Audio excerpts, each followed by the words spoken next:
जो हम लोगों ने पिछले वीडियो में बात की थी वो बात की थी कंपोनेंट्स के बारे में कि जो इनेट इम्यूनिटी होती है उसमें कौन कौन से कंपोनेंट्स होते हैं। और आज हम लोग एक नया टॉपिक स्टार्ट करने वाले हैं इनेट इम्यूनिटी का, जो कि है आपके प्रोसेस के बारे में कि जो इनेट इम्यूनिटी है उसमें प्रोसेस कौन कौन से हैं। करेक्ट। तो आज हम लोग बात करने वाले हैं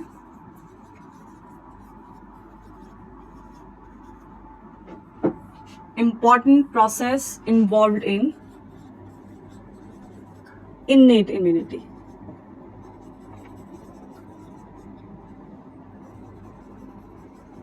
सबसे पहले प्रोसेस की अगर हम बात करें तो वो है हम लोगों का फेगोसाइटोसिस।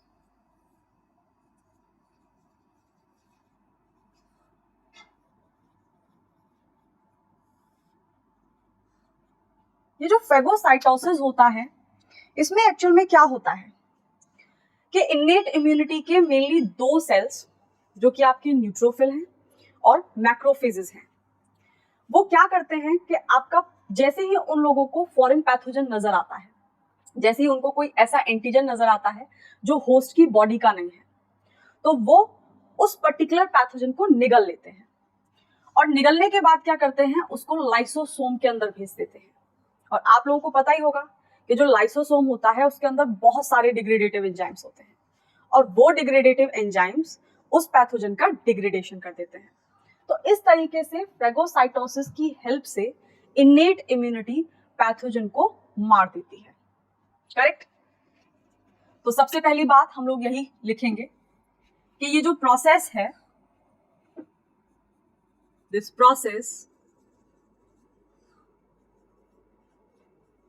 involves removal of, क्योंकि फेगोसाइटोसिस की हेल्प से बॉडी से क्या क्या रिमूव किया जा सकता है।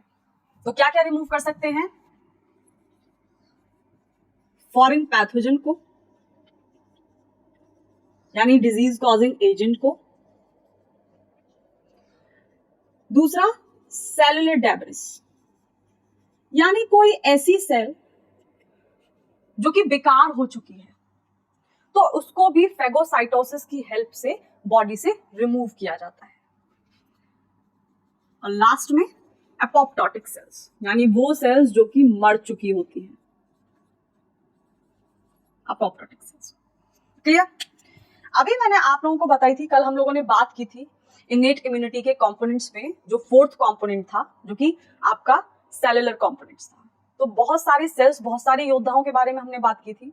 तो उन बहुत सारे योद्धाओं में से दो योद्धा फेगोसाइटोसिस के लिए स्पेशलाइजेशन उनका होता है। और वो जो दो योद्धा होते हैं, पहला होता है आपका न्यूट्रोफिल्स और दूसरे होते हैं macrophages. Clear?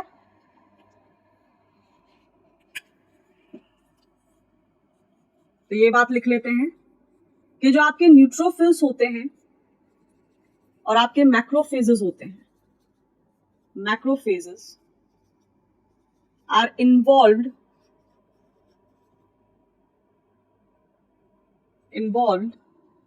in phagocytosis। Mainly यही होते हैं जो फॉरेन पैथोजन या फिर किसी अपोप्टोटिक सेल को अपने अंदर निगल जाते हैं। करेक्ट। अभी मैंने आप लोगों को थोड़ी देर पहले ही बताया है कि खाने के बाद जैसे ही ये फेगोसाइटिक सेल किसी फॉरेन पैथोजन को या किसी मरे हुए सेल को अपनी बॉडी के अंदर एनगल्फ करती है, तो उसको एनगल्फ करने के बाद ये एक ऑर्गेनेली में भेज देती है जिसका नाम होता है lysosomes. Correct.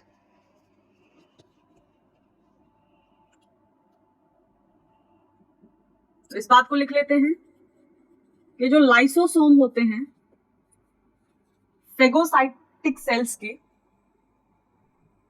lysosomes in phagocytic cells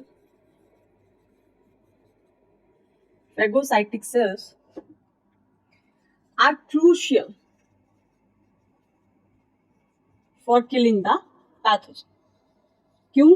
क्योंकि लाइसोसोम के अंदर ही आपके अलग अलग तरीके के डिग्रेडेटिव एंजाइम्स होते हैं, जैसे आपका कैथेप्सिन हुआ, जैसे आपके प्रोटीएज हुए, जैसे आपका लाइपेज हुआ। और दूसरा जो पॉइंट होता है वो यहाँ पर ये होता है, एडवांटेज जो होता है लाइसोसोम के अंदर, वो ये होता है कि लाइसोसोम का पीएच बहुत ही ज्यादा एसिडिक होता है और उस एसिडिक पीएच की वजह से भी पैथोजन का डिग्रेडेशन होता है, करेक्ट, और किलिंग द पैथोजन। तो इस बात को हम समझ लेते हैं। सपोज करो आपकी ये फेगोसाइटिक सेल है, ये जो सेल है आपकी, थोड़ा ऊपर बनाते हैं इसको, ये आपकी फेगोसाइटिक सेल है, करेक्ट। और ये जो फेगोसाइटिक सेल है, ये है आपकी फेगोसाइटिक सेल।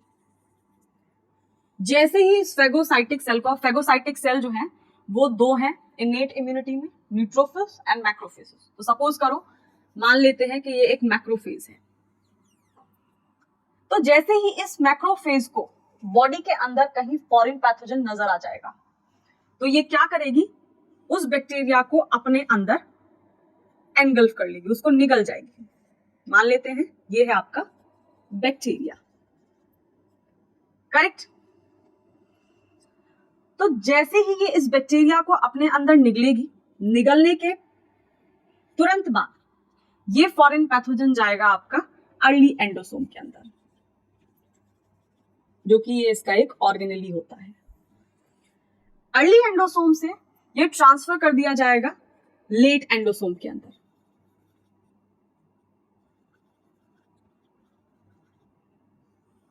इतनी बात समझ में आई आप लोगों को? इसके बाद क्या होता है कि आपका जो लेट एंडोसोम है वो लाइसोसोम के साथ फ्यूज कर जाता है, और जैसे ही वो लाइसोसोम के साथ फ्यूज कर जाता है तो एक नया स्ट्रक्चर फॉर्म होता है, और उस स्ट्रक्चर का नाम होता है फेगोलाइसोसोम, करेक्ट। तो लेट एंडोसोम लाइसोसोम के साथ मिल जाता है और बना देता है फेगोलाइसोसोम। तो ये है आपका फेगोलाइसोसोम, करेक्ट। और जैसे ही फॉरेन पैथोजन या बैक्टीरिया इस फेगोलाइसोसोम के अंदर जाता है तो यहां पर उसका डिग्रेडेशन हो जाता है। आया आप लोगों को समझ में? फेगोलाइसोसोम से उस पर्टिकुलर फॉरेन पैथोजन का या अपोप्टोटिक सेल का डिग्रेडेशन हो जाता है। अभी आप लोगों को यह तो पता ही होगा कि हर चीज में एक्सेप्शंस होते हैं। तो वैसे तो फेगोसाइटिक सेल जितने भी फॉरेन पैथोजन बॉडी में एंटर करते हैं उनको मार ही डालती है, अल्टीमेटली उनको मार ही डालती है। लेकिन कुछ पैथोजन ऐसे हैं जो फेगोसाइटिक सेल यानी फेगोसाइटोसिस की हेल्प से नहीं मारे जा सकते, यानी वो फेगोसाइटिक सेल को चकमा दे देते हैं। तो वो कौन कौन से केसेस हैं, वो कौन कौन से बैक्टीरिया हैं, या फिर वो कौन कौन से माइक्रो ऑर्गेनिज्म हैं, उनकी बात कर लेते हैं। तो इस एक्सेप्शन में सबसे पहला जो माइक्रो ऑर्गेनिज्म आता है या सबसे पहला जो पैथोजन आता है वो है आपका माइकोबैक्टीरिया। माइकोबैक्टीरिया, ठीक बात। तो होता क्या है कि मान लेते हैं ये है आपका माइकोबैक्टीरिया, सपोज करो ये है आपका माइकोबैक्टीरिया। तो होता क्या है कि ये जो माइकोबैक्टीरिया है, ये माइकोबैक्टीरिया के आउटर सरफेस पे, इसकी सेल्स के आउटर सरफेस पे एक स्पेसिफिक तरीके का एसिड प्रेजेंट होता है, और उस एसिड का नाम होता है माइकोलिक एसिड, ठीक है जी। और ये जो माइकोलिक एसिड है ये फेगोलाइसोसोम को फॉर्म नहीं होने देता। अब आप लोगों को ये तो समझ में आ गया होगा कि जो फेगोसाइटोसिस है उसमें फेगोलाइसोसोम का फॉर्म होना बहुत जरूरी है, क्योंकि अगर फेगोलाइसोसोम फॉर्म नहीं होगा तो पैथोजन का डिग्रेडेशन नहीं होगा, करेक्ट। तो ये जो माइकोलिक एसिड है ये फेगोलाइसोसोम को फॉर्म नहीं होता, ये इनहिबिशन का साइन है। ये फेगोलाइसोसोम को फॉर्म नहीं होने देता, और जब फेगोलाइसोसोम फॉर्म नहीं होता तो फेगोसाइटोसिस भी होता। आगे की बात आपके समझ में?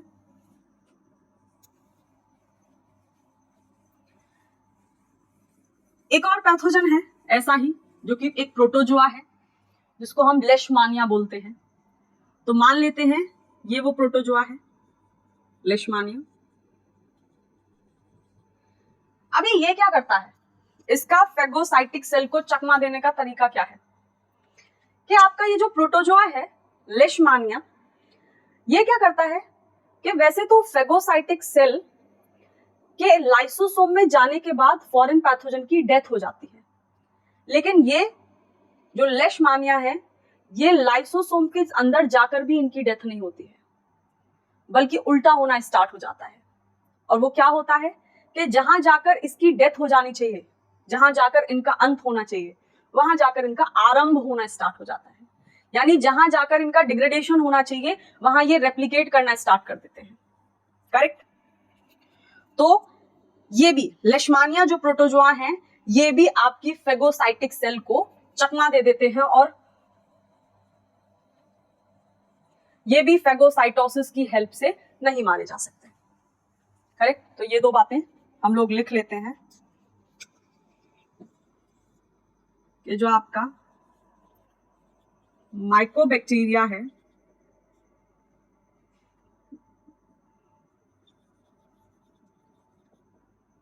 inhibit the formation of phagolysosome। और जब फेगोलाइसोसोम नहीं बनेगा, और वो बन क्यों नहीं रहा था, due to the presence of, क्योंकि माइकोलिक एसिड प्रेजेंट था सरफेस पे,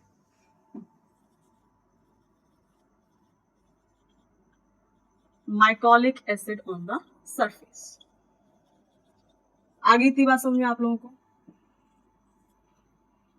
तो उस प्रोटोजोआ के बारे में भी लिख लेते हैं, लेशमानिया के बारे में, कि वो क्या करता है।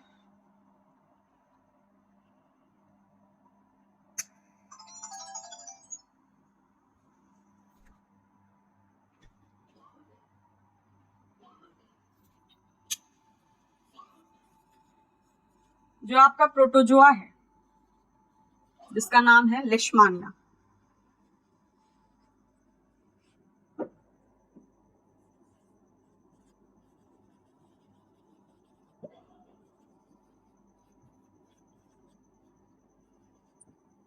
ये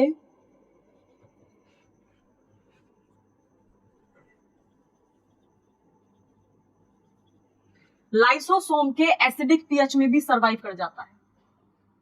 अब सरवाइव ही नहीं करता, वहां पर रेप्लिकेशन भी स्टार्ट कर देता है। तो इसलिए इसका जो ट्रीटमेंट है वो थोड़ा सा डिफिकल्ट हो जाता है इस प्रोटोजोआ का। इस प्रोटोजोआ से होने वाली डिजीज का ट्रीटमेंट थोड़ा सा मुश्किल हो जाता है। इसीलिए ये बात भी लिख लेते हैं, therefore treatment is difficult क्योंकि ये जहां इसको मरना चाहिए वहां ये रेप्लिकेट करता है, replicates in lysosomes। आगे इतनी बात समझ में आप लोगों को। ये हो गया आपका इनेट इम्यूनिटी का पहला प्रोसेस। ठीक है, फेगोसाइटोसिस। अब इसी के साथ हम लोग उन एंजाइम्स की भी बात कर लेते हैं जो इनेट इम्यूनिटी के प्रोसेस में इन्वॉल्व होते हैं। तो मेनली वो जो एंजाइम्स होते हैं वो 4 एंजाइम्स होते हैं जिन एंजाइम्स के बारे में हम लोग बात करने वाले हैं। तो वो एंजाइम्स कौन कौन से हैं?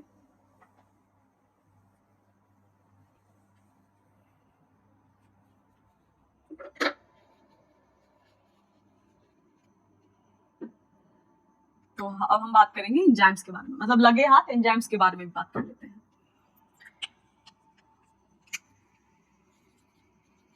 Enzymes involved in the process of innate immunity। तो सबसे पहला जो एंजाइम है जिसके बारे में हम लोग बात करेंगे वो है आपका NADPH ऑक्सीडेज। और ये जो NADPH ऑक्सीडेज होता है, ये आपका NADPH जो ऑक्सीडेज होता है, ये आपका इम्यून सेल की मेम्ब्रेन पर लगा हुआ होता है। सपोज करिए ये आपकी इम्यून सेल है और इस इम्यून सेल की मेम्ब्रेन पर लगा हुआ होगा, तो एक तरीके से ये मेम्ब्रेन बाउंड एंजाइम हो गया। सही बात। अब ये करता क्या है, NADPH ऑक्सीडेज का काम क्या है? ये जो NADPH ऑक्सीडेज है, जो कि किसी भी इम्यून सेल के मेम्ब्रेन पर लगा हुआ है, ये सुपर ऑक्साइड एनायन बनाता है। और वो जो सुपर ऑक्साइड एनायन होता है वो पैथोजन को मारने में हेल्प करता है, स्पेशली फंजाई को। ठीक बात। और अगर हम इस इम्यून सेल को भी स्पेसिफिकली देखें तो ये जो इम्यून सेल होगी ये फेगोसाइटिक सेल होगी। करेक्ट। तो ये जो फेगोसाइटोसिस में कौन कौन से एंजाइम्स इन्वॉल्व होते हैं, ये हम उसकी बात कर रहे हैं। तो पहला हो गया आपका NADPH ऑक्सीडेज। NADPH ऑक्सीडेज पहला जो एंजाइम होगा,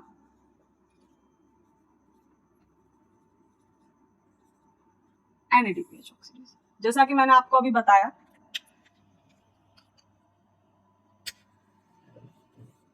ये आपका मेम्ब्रेन बाउंड एंजाइम है, यानी मेम्ब्रेन पर लगा हुआ होता है।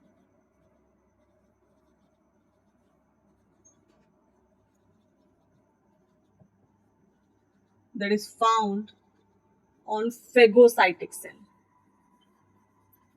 मतलब इम्यून सेल, और इम्यून सेल में भी आपकी मेनली फेगोसाइटिक सेल्स में। करेक्ट। ये जो आपका NADPH ऑक्सीडेज है, इसका दूसरा नाम भी है, और ये फेगोसाइटिक सेल से अलग फेगोसोम पर भी पाया जाता है। तो it is also found on phagosome. ये फेगोसोम पर भी पाया जाता है। ठीक है। अभी थोड़ी देर पहले हम लोगों ने इसके फंक्शन की बात की थी कि भाई ये काम क्या करता है। तो ये जो काम करता है वो होता है कि ये सुपर ऑक्साइड एनायन को बनाता है, और वो सुपर ऑक्साइड एनायन आपका पैथोजन को मार देता है। Correct.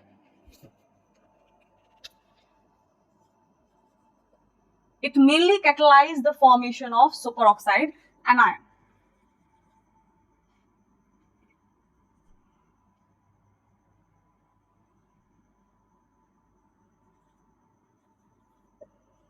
Catalyze the formation of superoxide anion. ठीक है। और ये सुपर ऑक्साइड एनायन अल्टीमेटली आपके पैथोजन को मार देगा। करेक्ट। देख लीजिए,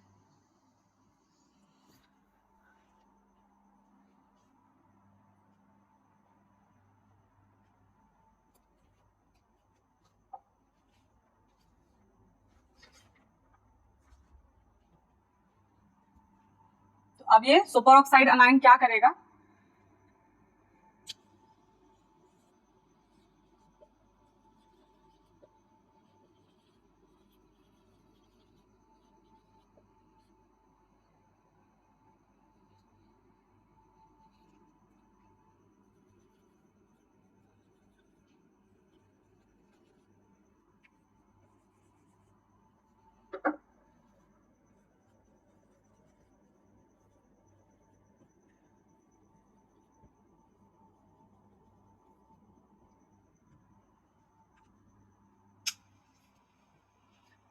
इतनी बात समझ में आ गई आपकी कि जो NADPH ऑक्सीडेज होता है ये आपका फेगोसाइटिक सेल की मेम्ब्रेन पर पाया जाता है, इसलिए ये एक मेम्ब्रेन बाउंड एंजाइम है। ये फेगोसोम के ऊपर भी पाया जाता है, और इसका काम क्या होता है कि ये सुपर ऑक्साइड एनायन को बनाता है, और वो जो सुपर ऑक्साइड एनायन होता है अल्टीमेटली बैक्टीरिया को और फंजाई को मार देता है।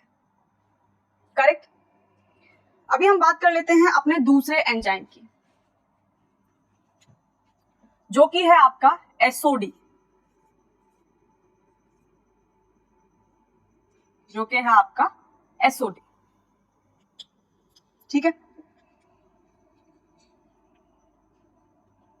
तो एसओडी क्या है? Super oxide dismutase.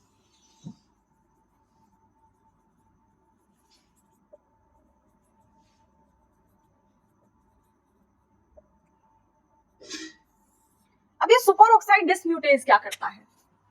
यहां पर NADPH ऑक्सीडेज ने जो आपका ये सुपर ऑक्साइड अनायन बनाया है, इस सुपर ऑक्साइड अनायन को कन्वर्ट कर देता है दो मॉलिक्यूल्स में। एक तो आपका मॉलिक्यूलर ऑक्सीजन और दूसरा आपका हाइड्रोजन परऑक्साइड। और यहाँ पर जो हाइड्रोजन परऑक्साइड बनता है वो मेम्ब्रेन, आप लोग जानते होंगे कि जो मेम्ब्रेन होती है वो दो कंपोनेंट से मिलकर के बनी होती है। जो किसी भी सेल की प्लाज्मा मेम्ब्रेन होती है उसमें दो कंपोनेंट होते हैं, पहला आपका प्रोटीन होता है और दूसरे होते हैं उसमें लिपिड्स। तो यहाँ पर जो दो मॉलिक्यूल्स बनते हैं उसमें पहला मॉलिक्यूलर ऑक्सीजन है और दूसरा है हाइड्रोजन परऑक्साइड। वो जो हाइड्रोजन परऑक्साइड होता है वो प्लाज्मा मेम्ब्रेन की जो कंपोजिशन है प्रोटीन और लिपिड की, उसको डिसरप्ट कर देता है। और जैसे ही वो कंपोजिशन डिसरप्ट होती है तो पैथोजन का डिग्रेडेशन हो जाता है, पैथोजन की डेथ हो जाती है। आगे इतनी बात समझ में आपको?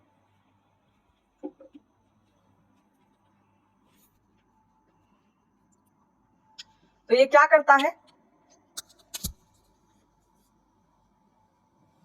ये कन्वर्ट कर देता है इस सुपर ऑक्साइड अनायन को मॉलिक्यूलर ऑक्सीजन में और हाइड्रोजन परऑक्साइड में। करेक्ट? तो ये बात लिख लेते हैं, catalyze the conversion of superoxide anion into molecular oxygen and hydrogen peroxide. Hydrogen peroxide. और अभी मैंने आपको बताया कि ये जो हाइड्रोजन परऑक्साइड होती है ये प्लाज्मा मेम्ब्रेन की जो मेम्ब्रेन कंपोजिशन है प्रोटीन और लिपिड की, उसको डिसरप्ट कर देती है। करेक्ट? तो हम ये आगे ही ऊपर ही लिखेंगे, तो अभी मैं ये हटा देने वाली हूं, आप लोग नोट डाउन कर लो, या फिर अभी स्पेस है नीचे ही लिख लेते हैं।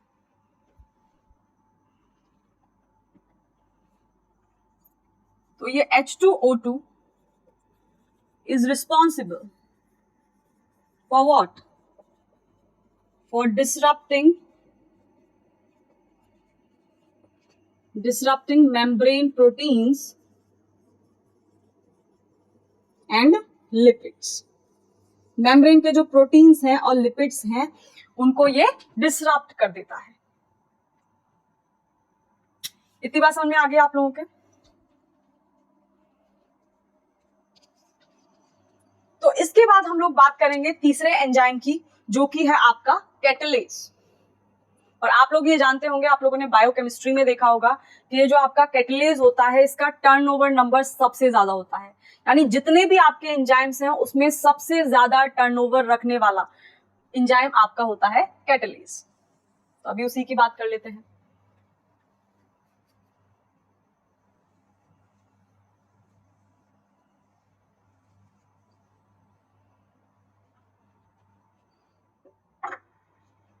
और ये कैटलेज करता क्या है? जो आपका सोडियम ऑक्साइड डिसम्यूटेज ने हाइड्रोजन परऑक्साइड का मॉलिक्यूल बनाया था, उस हाइड्रोजन परऑक्साइड को कन्वर्ट कर देता है मॉलिक्यूलर ऑक्सीजन और वाटर में। करेक्ट? तो अगला आपका तीसरा एंजाइम है कैटलेज। बायोकेमिस्ट्री में हम लोग इसके बारे में देखेंगे। तो ये कैटलेज करता क्या है?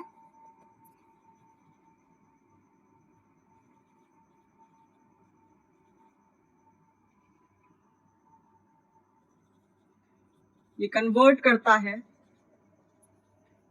हाइड्रोजन परऑक्साइड को मॉलिक्यूलर ऑक्सीजन में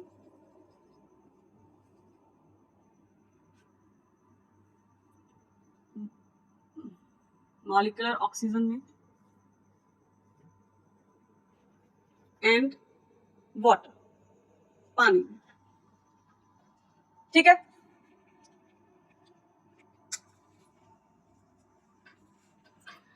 अब यहाँ पर ये जो O2 रिलीज होती है, ये O2 यूज कर ली जाती है बाद में NADPH ऑक्सीडेज के द्वारा।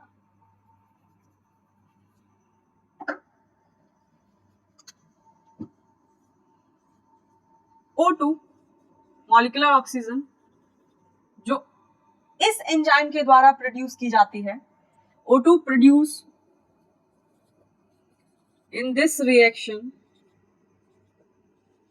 is utilized by NADPH oxidase enzyme is further utilized, यानी बाद में ये यूटिलाइज की जाती है NADPH oxidase enzyme के द्वारा, is further utilized by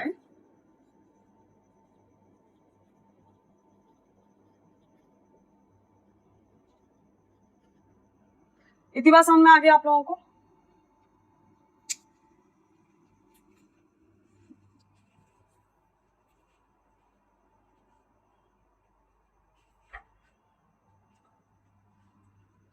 और ये जो ऑक्सीजन बहुत ज्यादा क्वांटिटी में प्रोड्यूस होती है, इस प्रोसेस को नाम दिया जाता है रेस्पिरेटरी बर्स्ट।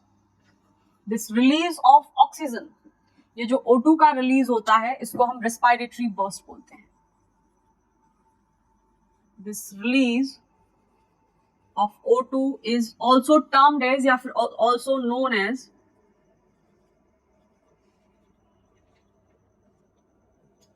Respiratory burst.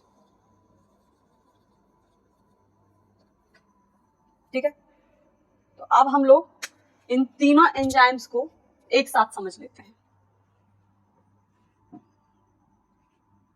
लिख लिया आप लोगों ने?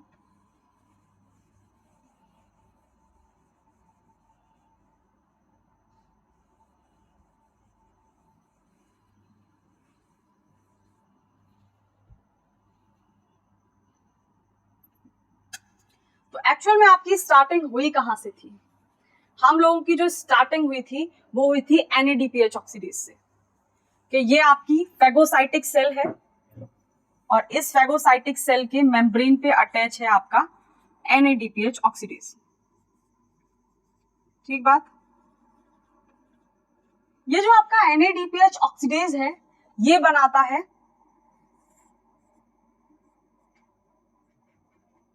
Super oxide अनायन। क्या बनाता है ये? Super oxide अनायन।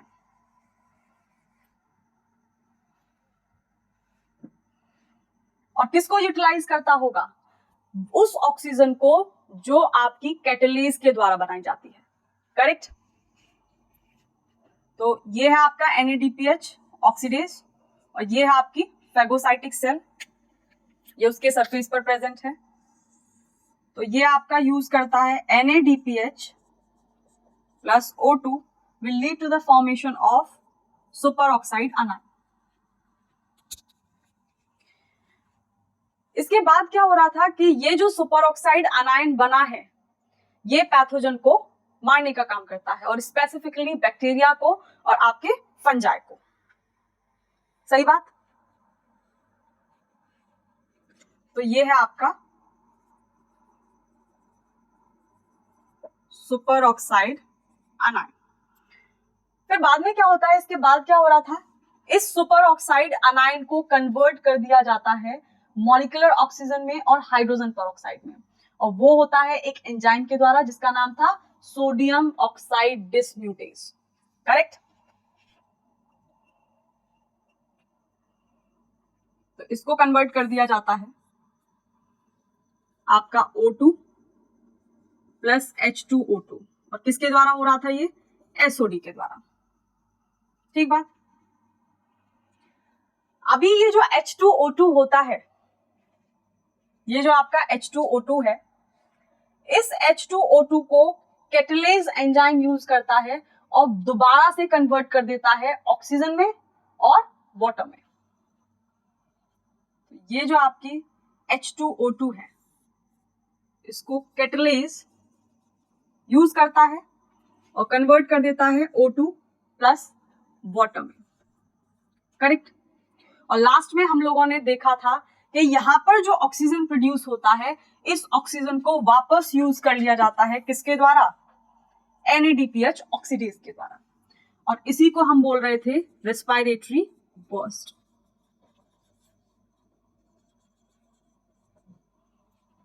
आगे आपको समझ में बात?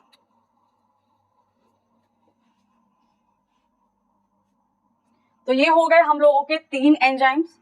अभी हम लोग बात करेंगे अपने चौथे एंजाइम के बारे में।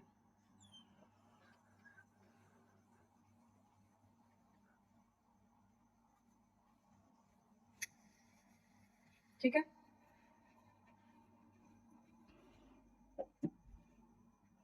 और जो आपका चौथा एंजाइम है, फोर्थ, वो है आयनोस। आयनोस मतलब इंड्यूसेबल निट्रिक ऑक्साइड सिंथेज। अभी क्या होता है, ये जो इंड्यूसेबल निट्रिक ऑक्साइड सिंथेज है, ये आपका रिएक्टिव ऑक्सीजन स्पीसीज प्रोड्यूस करता है, ROS और RNS। और ये जो स्पीसीज होती हैं, ये पैथोजन को मारने में हेल्प करती हैं। करेक्ट? ये पैथोजन के लिए हार्मफुल होती है।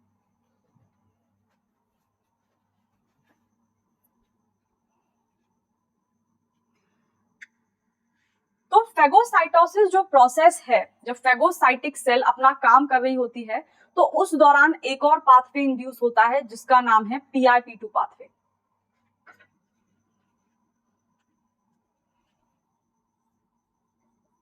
PIP2 पाथवे, इस पाथवे के बारे में हम लोग बात करेंगे सेल सिग्नलिंग में। तो PIP2 पाथवे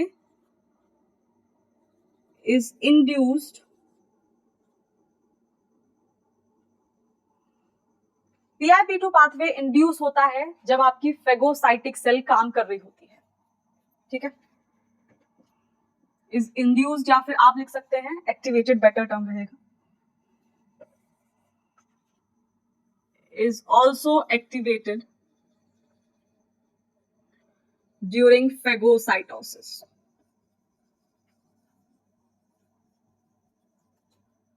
ठीक है बात? फेगोसाइटोसिस के दौरान एक और पाथवे आपका एक्टिवेट होता है जिसका नाम है PIP2 पाथवे।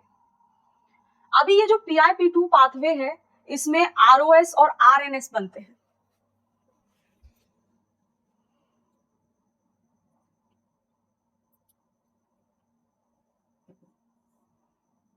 तो इस पाथवे में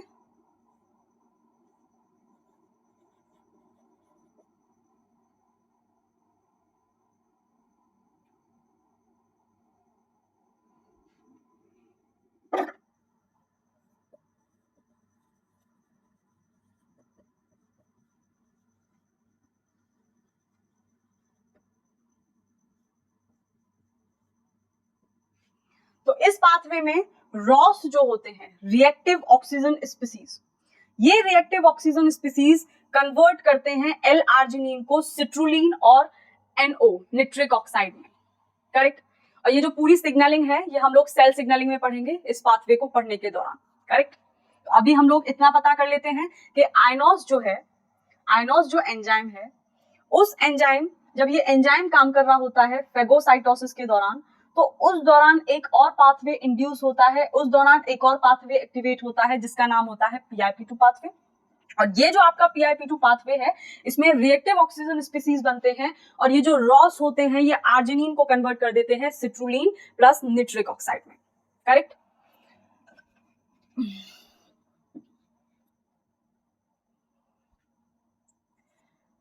अब ये जो NO है, निट्रिक ऑक्साइड है, ये बाद में कन्वर्ट हो जाता है आपका, एक सेकेंड,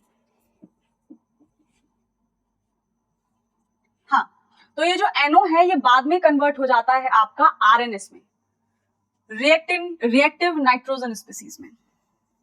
तो ये जो NO है is later converted into RNS।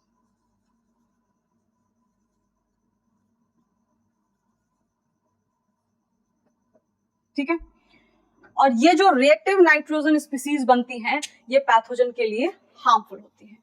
ये जो ROS बनते हैं और जो RNS बनते हैं, ये पैथोजन के लिए हार्मफुल होते हैं, जहर की तरह काम करते हैं। चाहे वो आपका ROS हो, चाहे वो आपका RNS हो, दोनों ही आपके पैथोजन के लिए हार्मफुल होते हैं।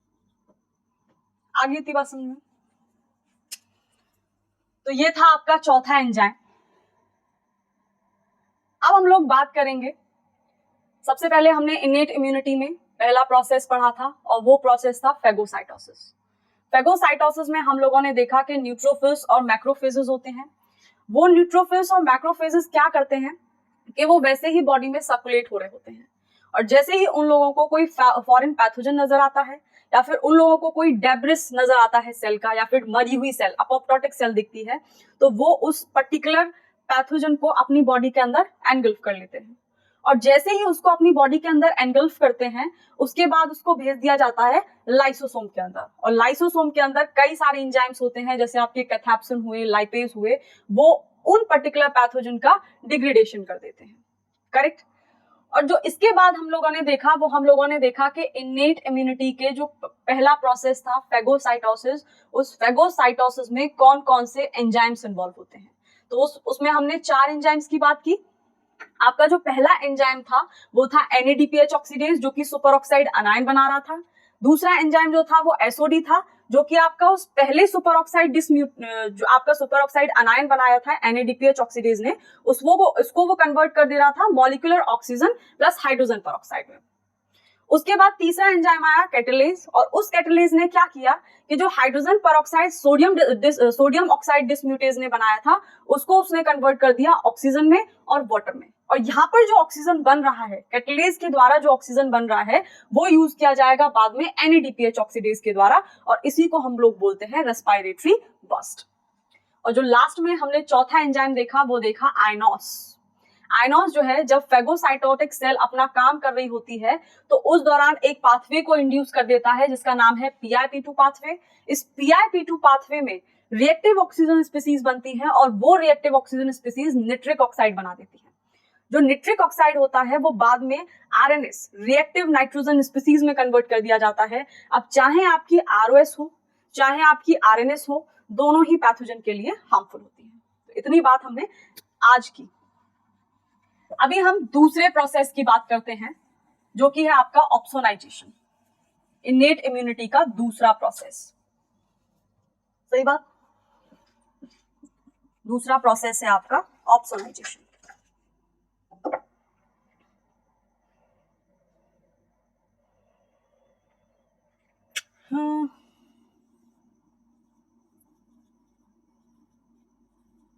आप लोगों को पता भी होगा कि ऑप्सोनाइजेशन होता क्या है।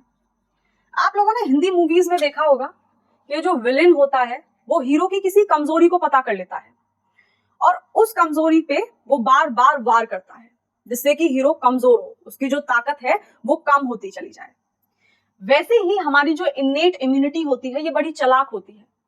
ये क्या करती है, पैथोजन को कमजोर करने का काम करती है। यानी पैथोजन को पहले कमजोर कर दो, और जब पैथोजन कमजोर हो जाएगा तो हमारी जो इम्यून सेल्स हैं वो आसानी से उसको धर दबोचेंगी।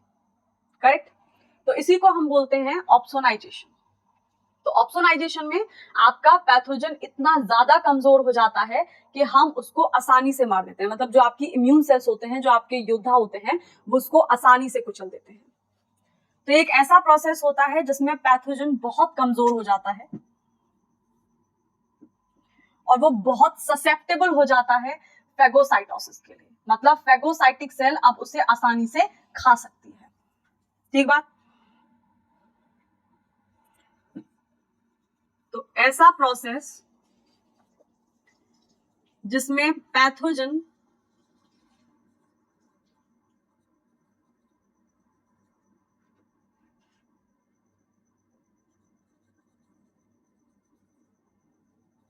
कमजोर हो जाता है,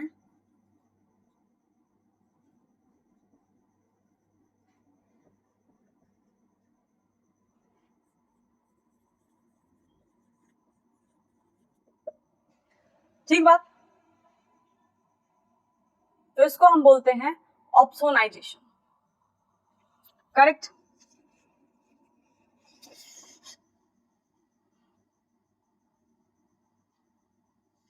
तो ये जो ऑप्सोनाइजेशन कराने के लिए कुछ मॉलिक्यूल्स यूज होते हैं, ठीक है। ऑप्सोनाइजेशन कराने के लिए कुछ मॉलिक्यूल्स यूज होते हैं जिनको हम बोलते हैं ऑप्सोनिन। क्या बोलते हैं? ऑप्सोनिन।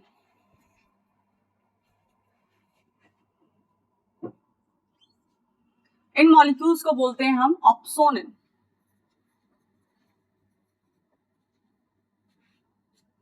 तो ऑप्सोनिन वो कोई भी मॉलिक्यूल जो कि पैथोजन को कमजोर कर दे, और इतना कमजोर कर दे कि फेगोसाइटिक सेल के सामने वो अपने आप को बचा ही ना पाए और फेगोसाइटिक सेल आसानी से उसको निगल ले। करेक्ट।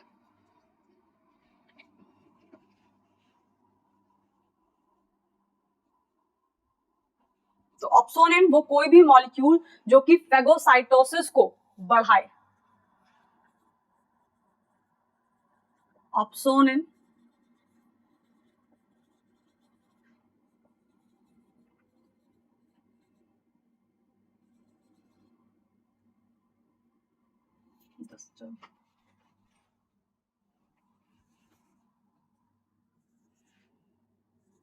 that enhances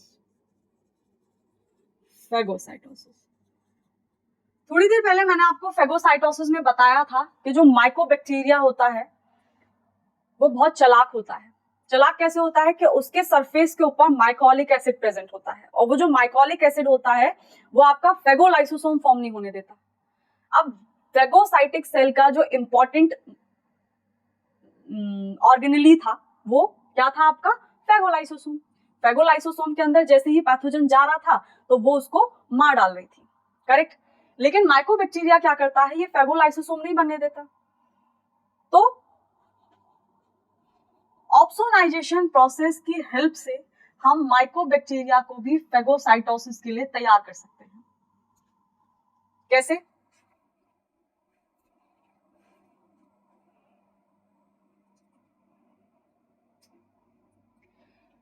एक और बात आती है कि ये ऑप्सोनिन्स क्या क्या होते होंगे, यानी कौन से मॉलिक्यूल्स होंगे जो ऑप्सोनिन्स की तरह काम करते होंगे। तो ऑप्सोनिन्स या तो आपके एंटीबॉडीज हो सकते हैं या फिर आपके कॉम्प्लीमेंट फैक्टर्स हो सकते हैं। और कॉम्प्लीमेंट फैक्टर्स के बारे में हम लोग पढ़ेंगे कॉम्प्लीमेंट सिस्टम में, क्योंकि हम लोगों का इस यूनिट का लास्ट टॉपिक होने वाला है। करेक्ट। तो ये जो ऑप्सोनिन्स होते हैं, opsonin can be either antibody or complement factor।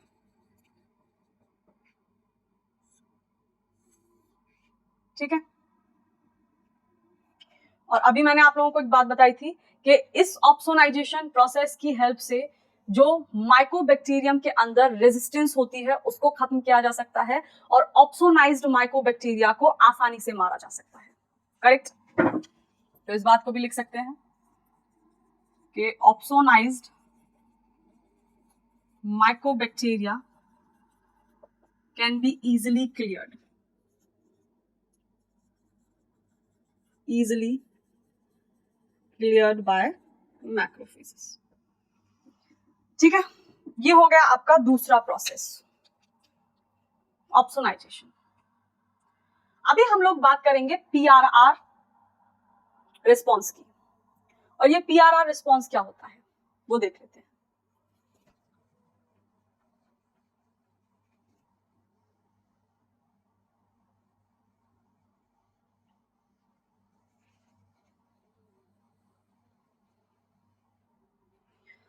तो पीआरआर क्या होता है? पीआरआर यानी पैटर्न रिकॉग्नाइजिंग रिसेप्टर्स। तो ये होते क्या है? तो ये होगा आपका तीसरा प्रोसेस, पीआरआर रिस्पॉन्स।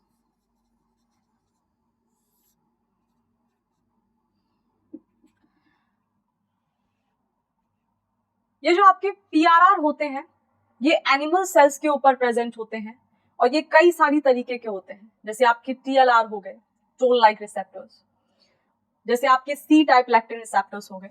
तो सपोज करो ये आपकी होस्ट की सेल है और इस होस्ट की सेल के ऊपर प्रेजेंट है पीआरआर। अब वो पीआरआर कोई भी हो सकता है, चाहे वो TLR1 है, TLR2 है, 3 है, राइट, चाहे वो आपका C टाइप लेक्टिन रिसेप्टर है। होस्ट सेल के ऊपर होते हैं आपके PRR, और जो पैथोजन की सेल होती है, ये आपकी पैथोजन की सेल, इस पैथोजन की सेल के ऊपर होते हैं पैम्प। जैसे ही हमारी होस्ट सेल को बॉडी में सर्कुलेट करते वक्त कोई ऐसी सेल मिल जाती है जिसके ऊपर पैम्प है, तो ये जो PRR होते हैं ये इन पैम्प को रिकॉग्नाइज, यानी इनके बीच में एक इंटरेक्शन होता है, और जैसे ही PRR पैम्प को पहचान लेती हैं तो उनको पता चल जाता है कि ये अपनी बॉडी का होस्ट का प्रोटीन नहीं है, ये हमारा एंटीजन नहीं है। तो फिर क्या होगा, जब हम लोगों को ये पता चल गया कि ये हमारा एंटीजन नहीं है, तो फिर जनरेट होता है इम्यून रिस्पॉन्स। तो हम बात करेंगे अब PRR रिस्पॉन्स की, और ये जो पैम्प होते हैं ये होते हैं pattern associated molecular pathogen associated molecular patterns, PRR response, right. तो अभी मैंने आप लोगों को बताया था कि जो पैथोजन होता है, पैथोजन के पास कुछ स्पेसिफिक मॉलिक्यूल्स प्रेजेंट होते हैं, कुछ स्पेसिफिक मॉलिक्यूलर पैटर्न्स होते हैं जिनको हम बोलते हैं पैम्प,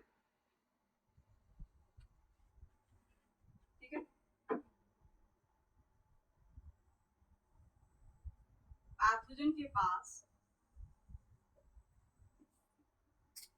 कुछ मॉलिक्यूलर पैटर्न्स होते हैं, और ये जो मॉलिक्यूलर पैटर्न्स होते हैं इनको हम बोलते हैं पैम्प।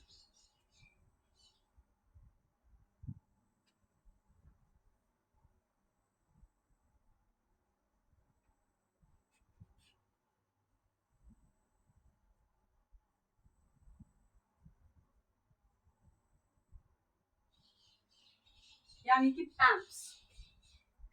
और ये जो पैम्प होते हैं, ये जो मॉलिक्यूलर पैटर्न्स होते हैं, ये कुछ स्पेसिफिक मॉलिक्यूल्स होते हैं, जैसे आपके हो गए LPS और पेप्टिडोग्लाइकन, यानी लिपोपॉलीसेकेराइड या फिर पेप्टिडोग्लाइकन, करेक्ट।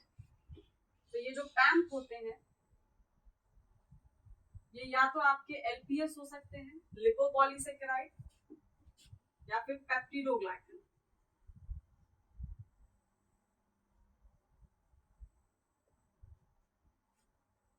जैसे पैथोजन के पास आपके मॉलिक्यूलर पैटर्न्स हैं पैम्प्स, वैसे ही होस्ट के पास अपने कुछ पैटर्न्स प्रेजेंट होते हैं, और वो जो पैटर्न्स होते हैं उनको हम PRR बोलते हैं, और ये जो पैम्प होते हैं उन PRR के द्वारा रिकॉग्नाइज कर लिए जाते हैं। जैसे ही PRR का इंटरेक्शन होता है पैम्प के साथ, उसके बाद एक इम्यून रिस्पॉन्स जनरेट होना स्टार्ट हो जाता है। तो ये जो पैम्प होते हैं, these molecular patterns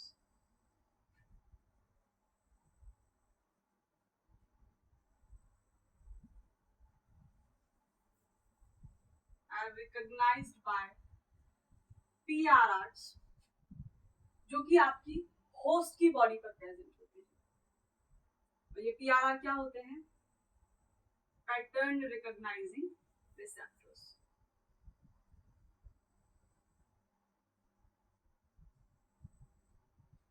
जैसे ही इन पैम्प का इंटरेक्शन PRR के साथ होता है, वैसे ही बॉडी में एक रिस्पॉन्स जनरेट होता है, इम्यून रिस्पॉन्स, ठीक है। तो जैसे ही पैम्प आपके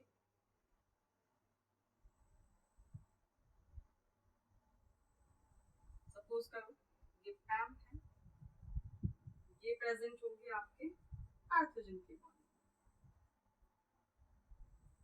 और इधर है आपका होस्ट सेल, इस पर प्रेजेंट होंगे आपके PRR। जैसे ही इन दोनों के बीच में इंटरेक्शन होगा,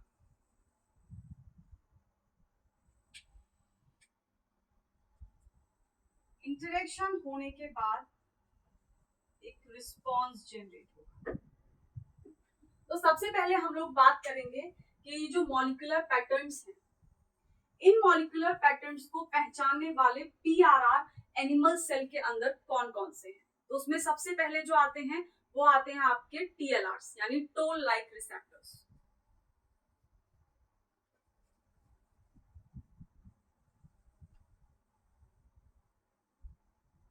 सबसे पहले आते हैं आपके टीएलआरस।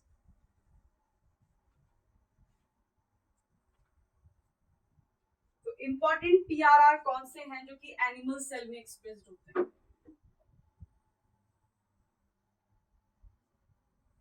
Important PRR involved in animal cells। तो सबसे पहला जो पीआरआर है इसके बारे में हम लोग बात करने वाले हैं वो है टीएलआर, जो कि आपके टोल लाइक रिसेप्टर्स।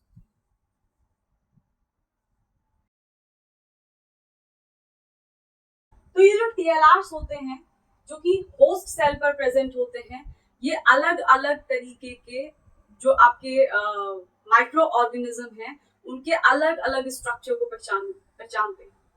जैसे कुछ टीएलआरस होते हैं जो एलपीएस को पहचानते हैं यानी लिपोपॉलीसेकेराइड्स को पहचानते हैं। कुछ टीएलआरस होते हैं जो कि पेप्टिडोग्लाइकन को पहचानते हैं। तो सबसे पहला जो टीएलआर है वो है आपका टीएलआर1।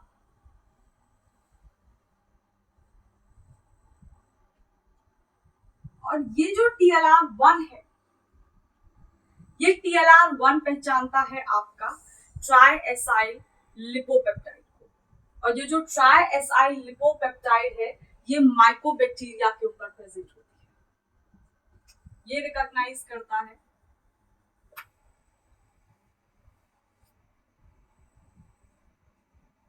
ट्राइएसाइल लिपोपेप्टाइड को। और ये जो ट्राइएसाइल लिपोपेप्टाइड होती है ये प्रेजेंट होती है माइकोबैक्टीरिया के।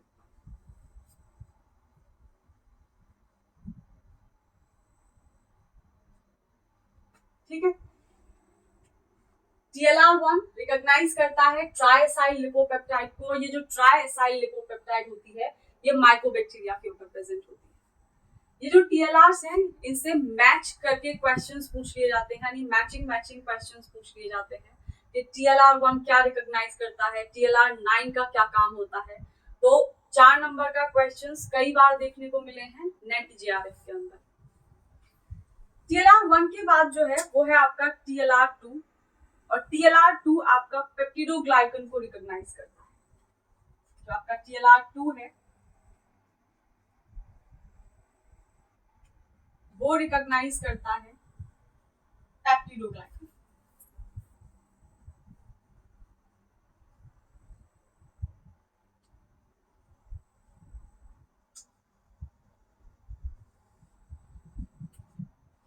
ठीक है, टीएलआर2 के बाद आता है आपका टीएलआर3। और टीएलआर3 डबल स्ट्रैंडेड जो आरएनए होता है वायरस का उसको रिकॉग्नाइज करता है।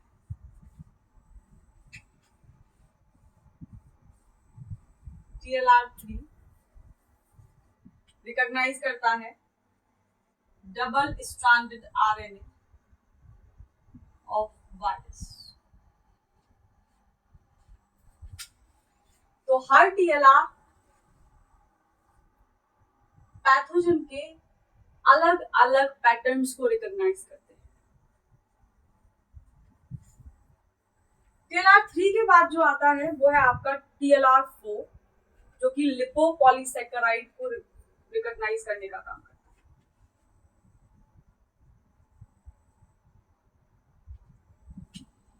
टीएलआर4 रिकॉग्नाइज करता है एलपीएस यानी लिपोपॉलीसेकेराइड।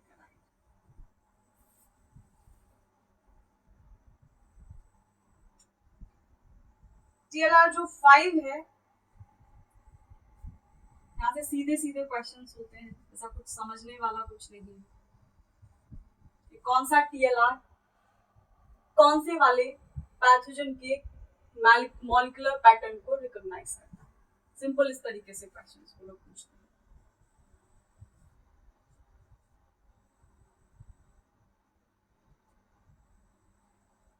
Recognise flagella.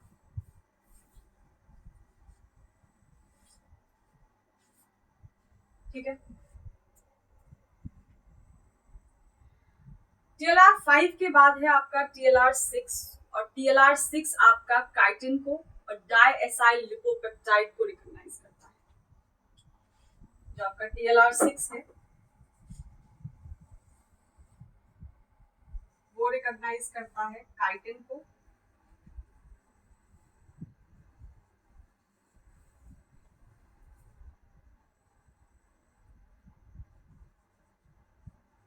और आपका डाइएसाइल लिपोपेप्टाइड।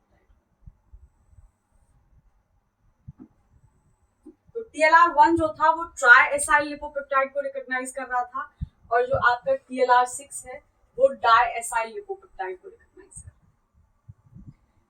इसके बाद TLR 6 के बाद है आपके TLR 7 और TLR 7 और 8 दोनों ही सिंगल स्ट्रैंडेड आरएनए को रिकॉग्नाइज करते हैं, यानी वायरस के सिंगल स्ट्रैंडेड आरएनए को रिकॉग्नाइज करते हैं। TLR 7 भी और TLR 8 भी दोनों ही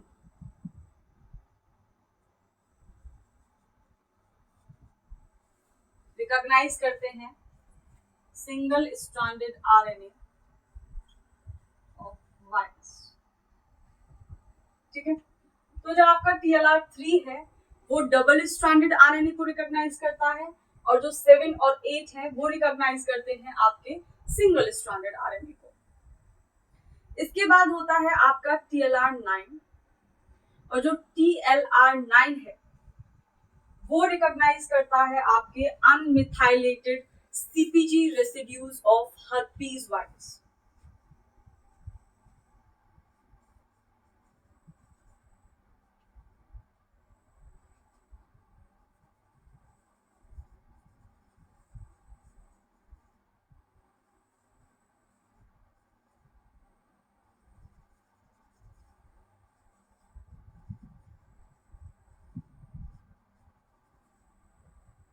ठीक है। तो ये हो गए आपकी TLRs।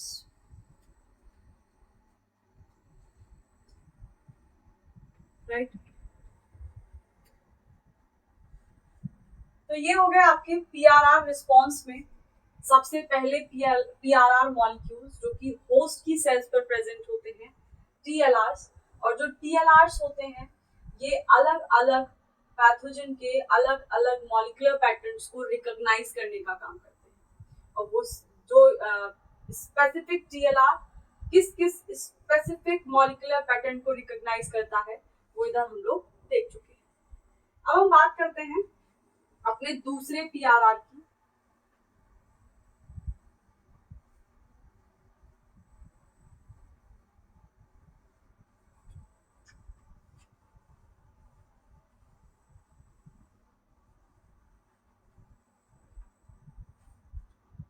और जो हमारा दूसरा PRR है वो है आपका नोड लाइक रिसेप्टर। वो क्या है आपका? Node like receptor. 3.2 ये आपका नोड लाइक रिसेप्टर। अभी आप लोगों के दिमाग में आ रहा होगा कि ये नोड लाइक रिसेप्टर्स यानी NLR होते क्या है?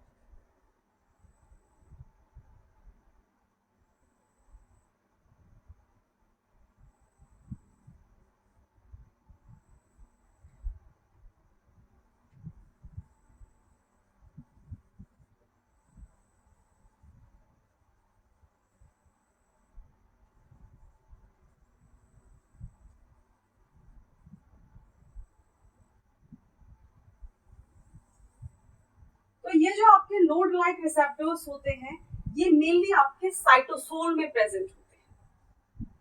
Correct.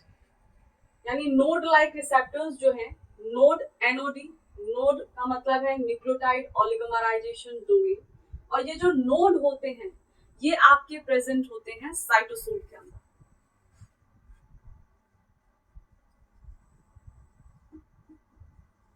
They are mainly present in cytosol, मतलब ये साइटोसोल के अंदर प्रेजेंट होते हैं। और साइटोसोल के अंदर ये आपका क्या रिकॉग्नाइज करते हैं, जो आपका बैक्टीरिया होता है उसकी जो बाहर वाली मेम्ब्रेन होती है वो पेप्टिडोग्लाइकन से मिलकर के बनी होती है। उस पेप्टिडोग्लाइकन के डिग्रेडेड कंपोनेंट्स को रिकॉग्नाइज करने का काम करते हैं एनोडी, करेक्ट। तो ये जो एनोडी होते हैं ये आपके रिकॉग्नाइज करते हैं बैक्टीरियल सेल वॉल के डिग्रेडेड कंपोनेंट।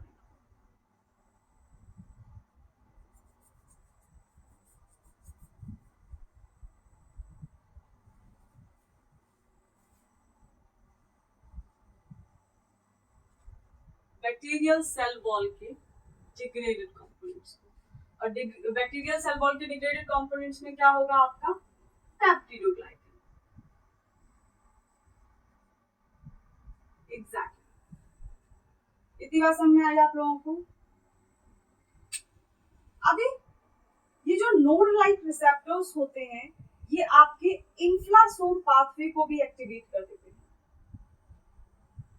और जो इंफ्लासोम पाथवे है जब वो एक्टिवेट हो जाता है तो वो पैथोजन को साइटोसोल में सरवाइव नहीं करने देता। यानी ये जो नोड लाइक रिसेप्टर्स होते हैं ये आपके इंफ्लासोम पाथवे को एक्टिवेट कर देते हैं, और जैसे ही वो इंफ्लासोम पाथवे एक्टिवेट होता है तो फिर जो बैक्टीरिया होता है वो साइटोसोल के अंदर नहीं रह सकता। तो नोड लाइक रिसेप्टर्स जो होते हैं वो साइटोसोल में प्रेजेंट होते हैं। साइटोसोल में ये क्या करते हैं, जो बैक्टीरिया की सेल वॉल होती है उसके ऊपर जो कंपोनेंट्स होते हैं वो मेनली पेप्टिडोग्लाइकन से मिलकर के बनी होती है, उस पेप्टिडोग्लाइकन के मॉलिक्यूल्स को रिकॉग्नाइज कर लेते हैं, और रिकॉग्नाइज करने के बाद इंफ्लासोम पाथवे एक्टिवेट कर देते हैं, और जैसे ही इंफ्लासोम पाथवे एक्टिवेट होता है वैसे ही पैथोजन मर जाता है, मतलब वैसे ही ये जो बैक्टीरिया है ये साइटोसोल में इसकी डेथ हो जाती है। तो दे एक्टिवेट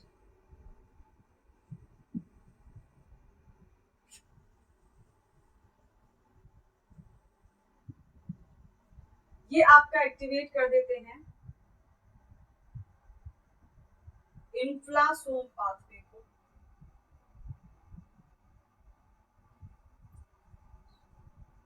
इंफ्लामासोम पाथवे को, और जैसे ही ये पाथवे एक्टिवेट होता है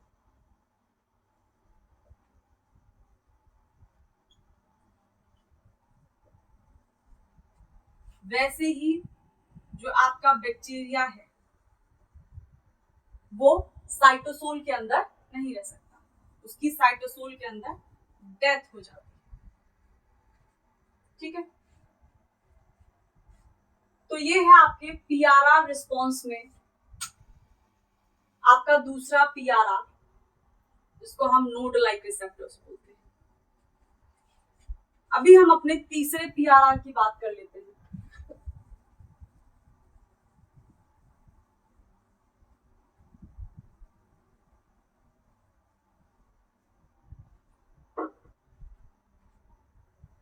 तो तीसरा जो पीआरआर है वो है आपका रिज 1। रिज 1 का मतलब है रेटिनोइक एसिड इंड्यूसेबल जीन।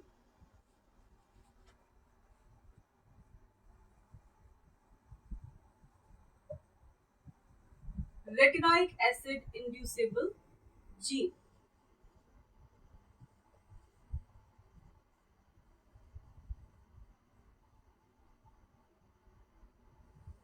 ये भी आपका एक पीआरआर है जो कि होस्ट के सेल्स में प्रेजेंट होता है।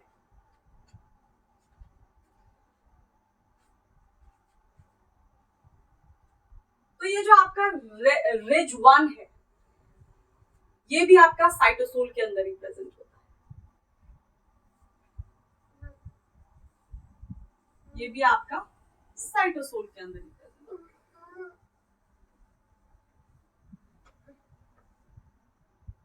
ठीक है। और साइटोसोल में ये रिकॉग्नाइज क्या करता है, ये रिकॉग्नाइज करता है आपका डबल स्ट्रैंडेड आरएनए वायरस।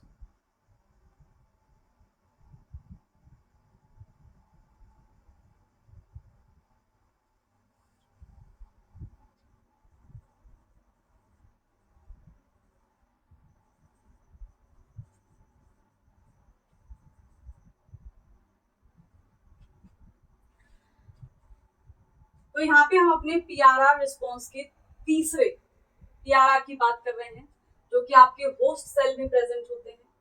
ये जो रिज1 है ये भी आपके साइटोसोल में ही प्रेजेंट होते हैं, और साइटोसोल में ये काम क्या करते हैं, ये डबल स्ट्रैंडेड आरएनए वायरस को रिकॉग्नाइज करते हैं। करेक्ट। तो डबल स्ट्रैंडेड आरएनए वायरस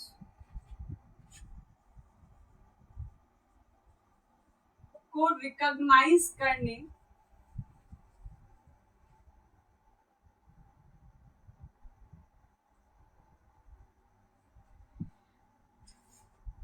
करने के बाद ये एक पाथवे एक्टिवेट कर देते हैं, और उस पाथवे के एक्टिवेशन के एंड में आपके टाइप 1 इंटरफेरॉन्स का एक्सप्रेशन होता है। ठीक है। तो जैसे ही ये किसी डबल स्ट्रैंडेड आरएनए वायरस को होस्ट साइटोसोल में रिकॉग्नाइज करेंगे, वैसे ही ये एक पाथवे को एक्टिवेट कर देते हैं, और उस पाथवे के एंड रिजल्ट्स जो होते हैं वो टाइप 1 इंटरफेरॉन्स का एक्सप्रेशन होता है। यानी उस पाथवे के एंड में आपको टाइप 1 इंटरफेरॉन्स एक्टिवेट और टाइप 1 इंटरफेरॉन्स का एक्सप्रेशन देखने मिलता है।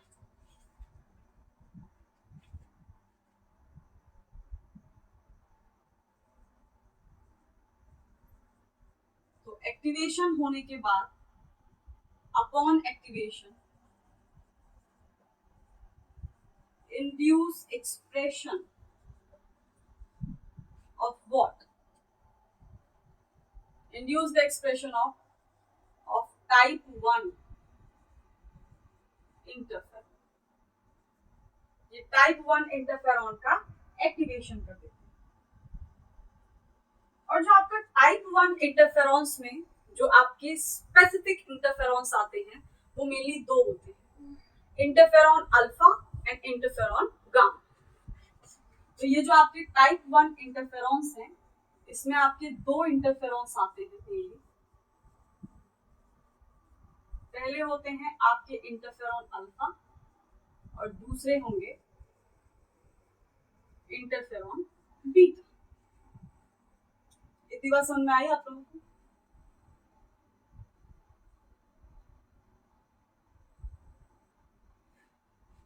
तो जैसे ही ये टाइप 1 इंटरफेरॉन्स यानी इंटरफेरॉन अल्फा और इंटरफेरॉन बीटा एक्टिवेट होते हैं, तो ये डिग्रेडेशन करने लग जाते हैं इस वायरल आरएनए का, यानी इस वायरस का जो आरएनए है उसको डिग्रेड करना स्टार्ट कर देते हैं। ठीक है।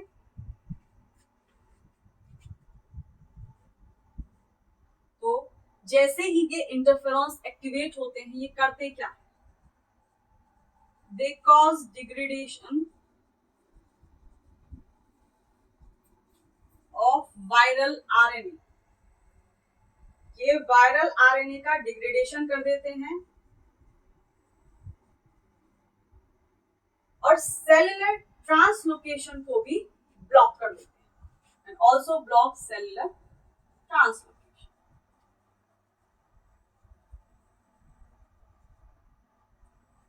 इतनी बात समझ में आया आप लोगों को?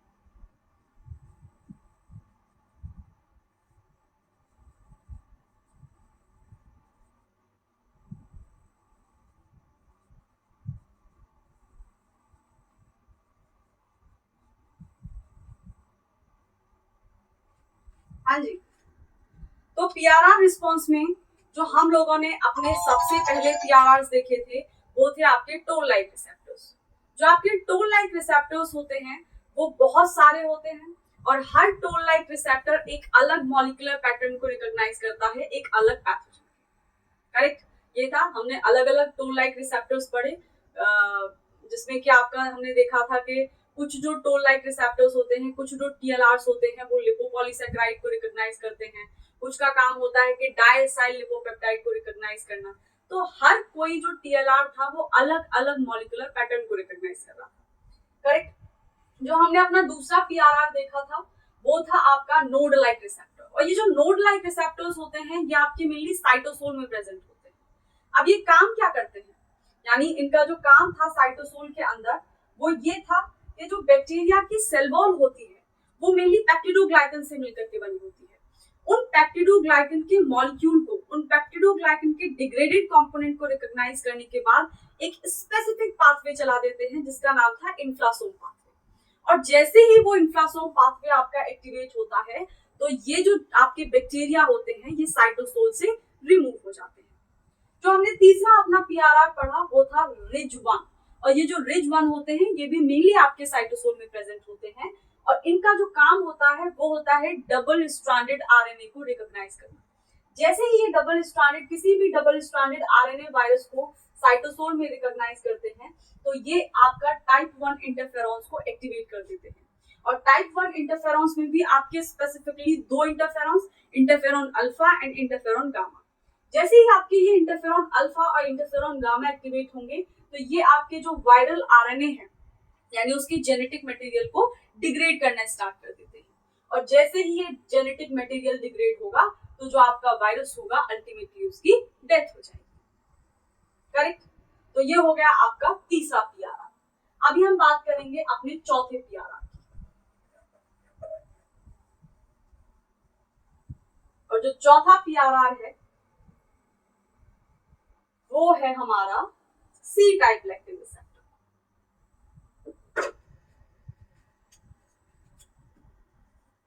चौथा है सी टाइप लैक्टिन रिसेप्टर। ठीक है। तो ये जो हमारे सी टाइप लैक्टिन रिसेप्टर्स होते हैं ये क्या करते हैं,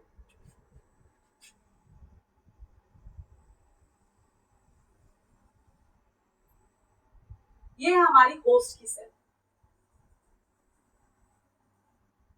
ठीक है। इस होस्ट की सेल पर लगे हुए होंगे आपके सी टाइप लैक्टिन रिसेप्टर।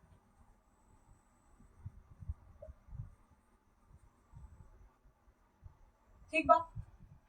ये जो सी टाइप लैक्टिन रिसेप्टर होंगे जैसे ही इनको कोई पैथोजन की सेल मिलेगी जिस पर बीटा ग्लाइकन प्रेजेंट है, जिसका क्या प्रेजेंट है, बीटा ग्लाइकन, तो बीटा ग्लाइकन को ये रिकॉग्नाइज कर लेंगे। बीटा ग्लाइकन मेनली कार्बोहाइड्रेट के रेसिड्यू है। जैसे ही ये इन कार्बोहाइड्रेट के रेसिड्यू को रिकॉग्नाइज करेंगे तो इन दोनों के बीच में एक इंटरेक्शन होगा, और जैसे ही इंटरेक्शन होगा वैसे ही एक रिस्पॉन्स जनरेट हो जाएगा जो कि बॉडी में इस पर्टिकुलर पैथोजन को मार डालेगा। यानी इन दोनों के इंटरेक्शन से एक इम्यून रिस्पॉन्स जनरेट होगा, एज अ रिजल्ट पैथोजन की डेथ हो जाएगी। करेक्ट। तो ये बात हम लोग लिख लेते हैं। ये जो आपके सी टाइप लैक्टिन रिसेप्टर्स होते हैं इनका काम क्या होता है। C type lectin receptors mainly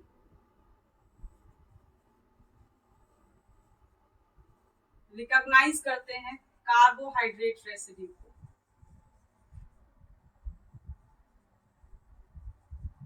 और ये जो कार्बोहाइड्रेट रेसिड्यूज होते हैं जैसे आपका बीटा ग्लाइकन हो गया,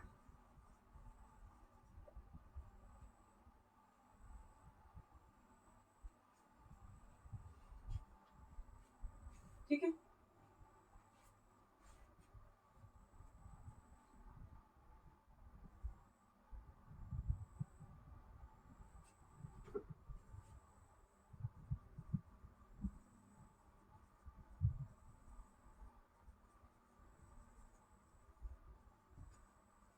ये इम्यून सेल्स के सेल के सरफेस पर भी प्रेजेंट होते हैं।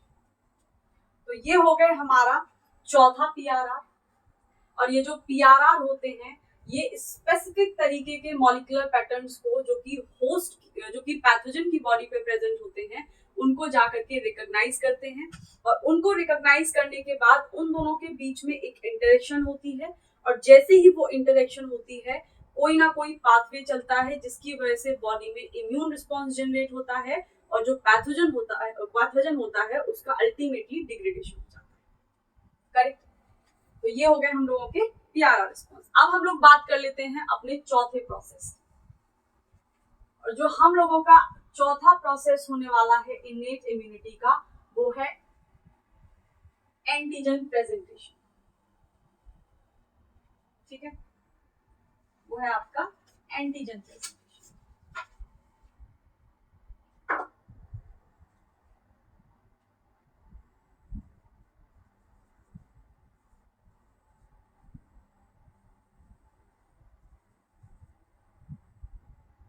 ये है हमारा चौथा प्रोसेस।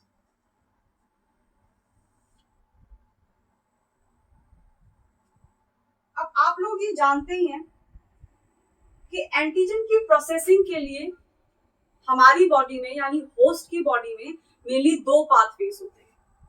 पहला जो होता है वो होता है आपका एंडोसाइटिक पाथवे और दूसरा होता है आपका साइटोसोलिक पाथवे।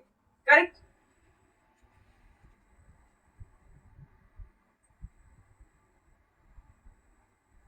तो दो अलग अलग पाथवे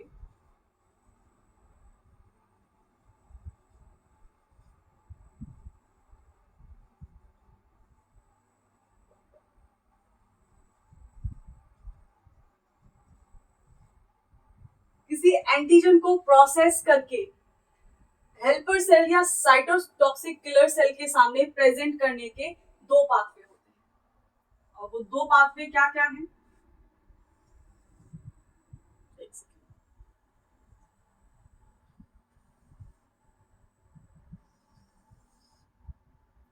पहला जो पाथवे है वो है आपका एंडोसाइटिक पाथवे,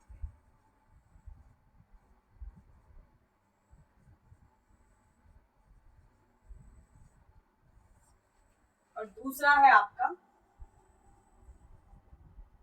साइटोसोलिक पाथवे।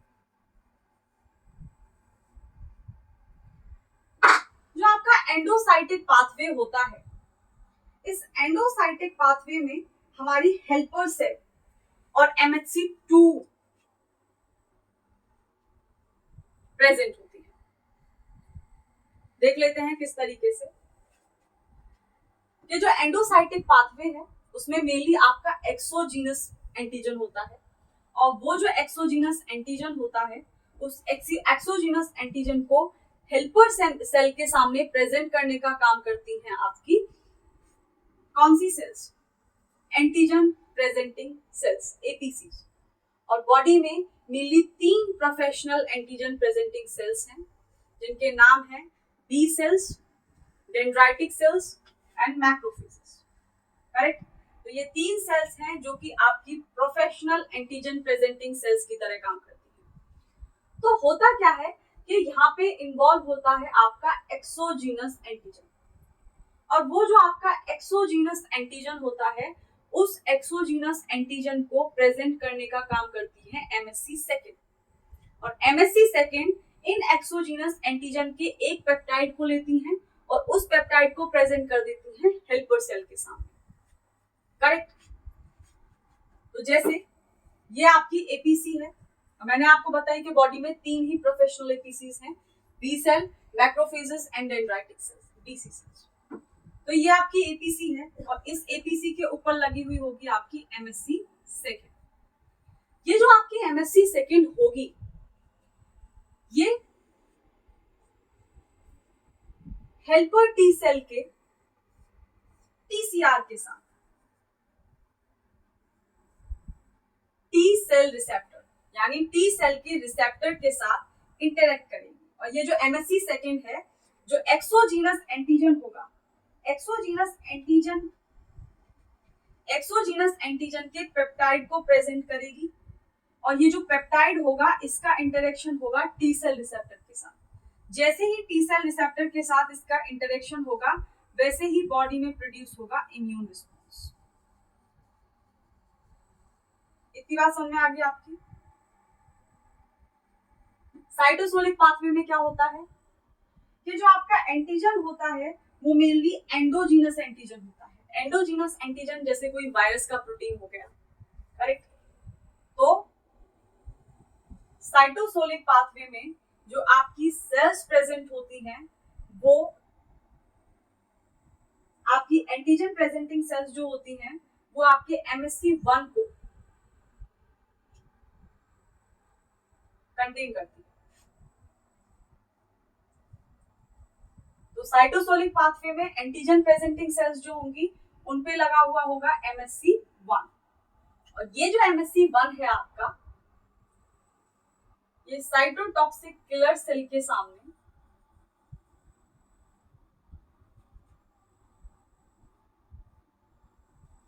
पेप्टाइड को प्रेजेंट करेंगे, उस एंडोजीनस एंटीजन के पेप्टाइड को, यानी उस वायरस के प्रोटीन को, उस वायरस के पेप्टाइड को ये प्रेजेंट करेंगी साइटोटॉक्सिक किलर सेल के टी सेल रिसेप्टर के सामने, यानी इसके TCR के सामने। और जैसे ही इन दोनों के बीच में इंटरेक्शन होगा, फिर से बॉडी में एक रिस्पॉन्स जनरेट होगा। ठीक है, तो हम लोगों ने क्या बात की? हम लोगों ने बात की कि जो चौथा प्रोसेस होता है इनेट इम्यूनिटी का, वो होता है आपका एंटीजन का प्रेजेंटेशन। और ये जो एंटीजन का प्रेजेंटेशन होता है, इसको प्रेजेंट, एंटीजन कहाँ है? एंटीजन मतलब फॉरेन पैथोजन, जो बाहर का पैथोजन है, करेक्ट। मतलब हमारे होस्ट का प्रोटीन नहीं है, हमारा खुद का एंटीजन नहीं है। तो जब हमारा खुद का एंटीजन नहीं है तो बी और टी सेल उसको रिकॉग्नाइज नहीं करेगी। तो जब बी और टी सेल उसको रिकॉग्नाइज नहीं करेंगी तो वो उसको फॉरेन समझेंगे। तो होता क्या है कि इस एंटीजन प्रोसेसिंग के दो तरीके होते हैं। पहला जो तरीका है वो एंडोसाइटिक पाथवे है, और जो दूसरा तरीका है वो साइटोसोलिक पाथवे। जो हमारा एंडोसाइटिक पाथवे होता है उसमें एक्सोजीनस एंटीजन प्रेजेंट होता है, जबकि साइटोसोलिक पाथवे में एंडोजीनस एंटीजन, जैसे किसी वायरस का प्रोटीन हो गया।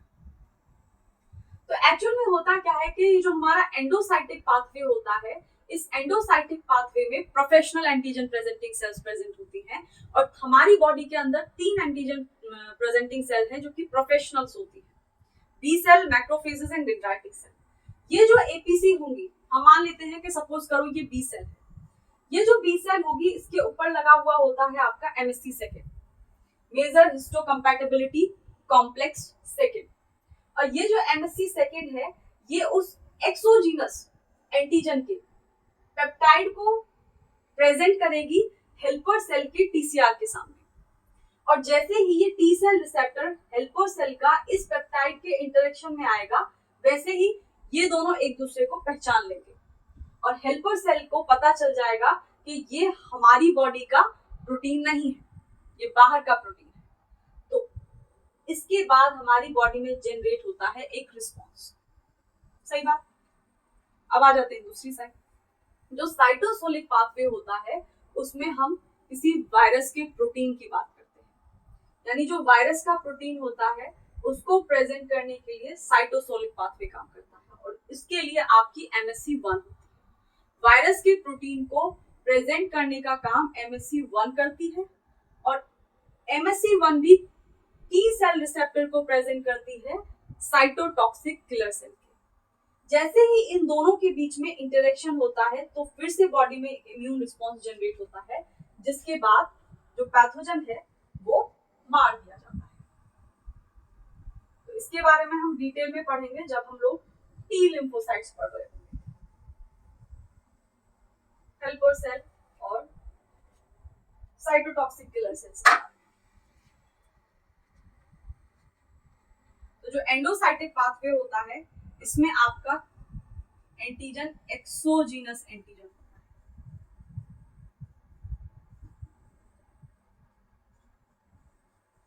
और अगर हम दूसरी साइड में जाकर के बात करें तो एंटीजन क्या होता है? एंडोजीनस। एंडोजीनस मतलब जैसे किसी वायरस का प्रोटीन। ठीक है, जो यहाँ पे पैथोजन को मारा जाता है, जो एक्सोजीनस एंटीजन को मारा जाएगा वो मारा जाता है आपका लाइसोसोम। लाइसोसोम में डिग्रेडेटिव एंजाइम्स की हेल्प से। तो यहाँ पे जो डिग्रेडेशन होता है, यहाँ पे जो रिमूवल होता है वो लाइसोसोम मीडिएटेड होता है, लेकिन साइटोसोलिक पाथवे में जो रिमूवल होता है आपका वो यूबिक्विटिनाइलेटेड, यानी यूबिक्विटिन्स अटैच किए जाते हैं।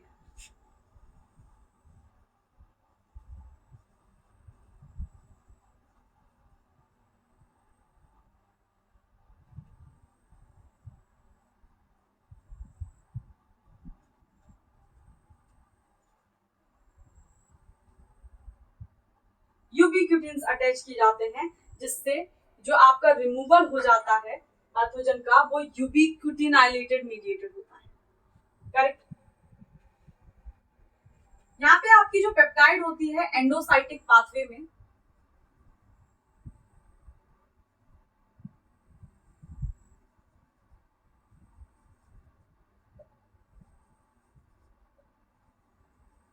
वो इंटरेक्ट करती है एमएससी सेकेंड के साथ।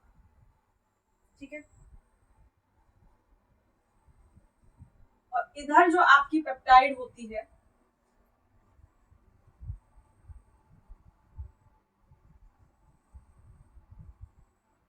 वो इंटरेक्ट करती है एमएससी 1 के साथ। ये हम लोग पहली बात कर चुके हैं। तो जैसे ही पेप्टाइड एमएससी सेकेंड के साथ इंटरेक्ट करती है यहाँ पर, तो वैसे ही आपकी जो हेल्पर सेल होती है वो एक्टिवेट हो जाती है। तो जो आपकी एमएससी सेकेंड है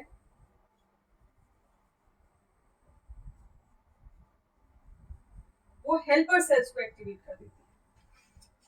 और यहाँ पर क्योंकि पेप्टाइड यानी वायरल पेप्टाइड जो है वो इंटरेक्ट करता है एमएससी 1 के साथ, तो यहाँ पर आपकी साइटोटॉक्सिक किलर सेल एक्टिवेट हो जाती है। एमएससी 1 एक्टिवेट कर देती है साइटोटॉक्सिक किलर सेल। तो एंटीजन प्रेजेंटेशन में आपको दो पाथवे समझ में आ गए होंगे, एंडोसाइटिक पाथवे एंड दूसरा है आपका साइटोसोलिक पाथवे।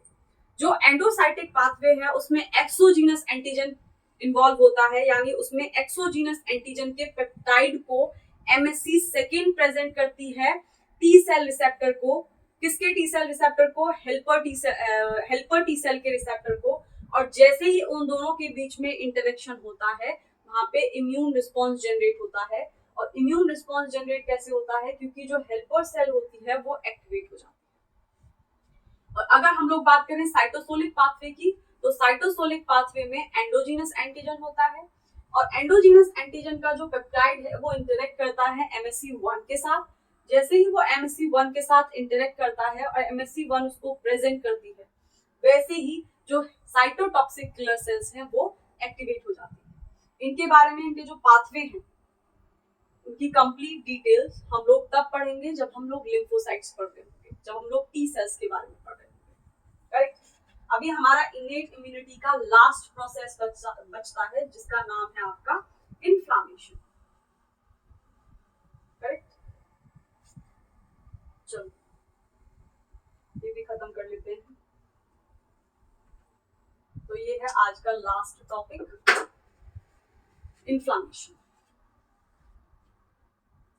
अब ये इन्फ्लामेशन क्या होती है? ये फोर्थ है।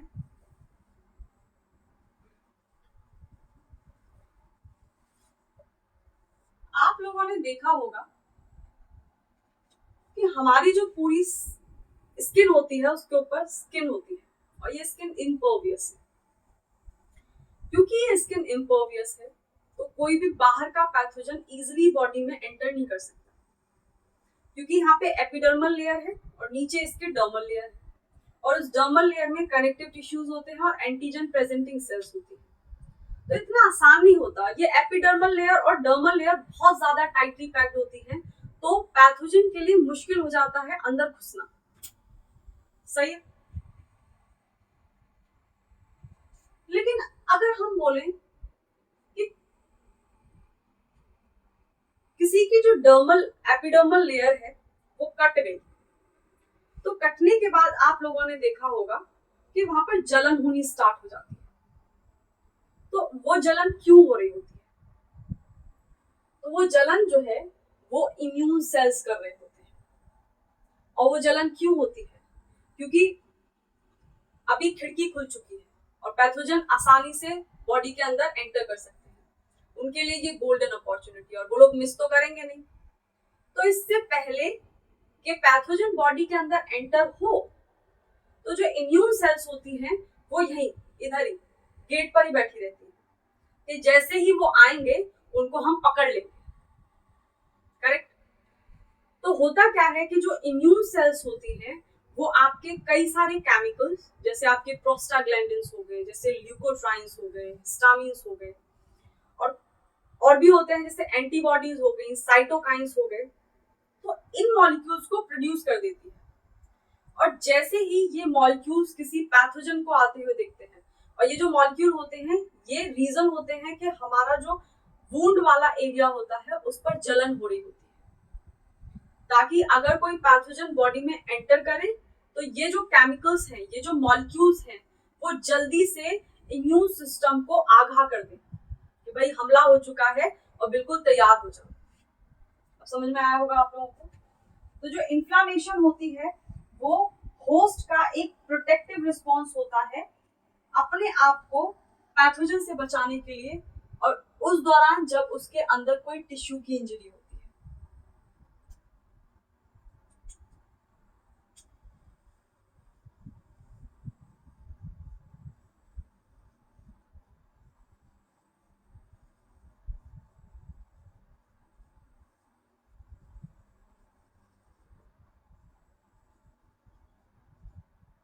जनरेटेड ड्यूरिंग टिश्यू इंजरी, यानी इन्फ्लामेशन तब होगा जब आप कहीं से कट गए हैं, छिल गए हैं।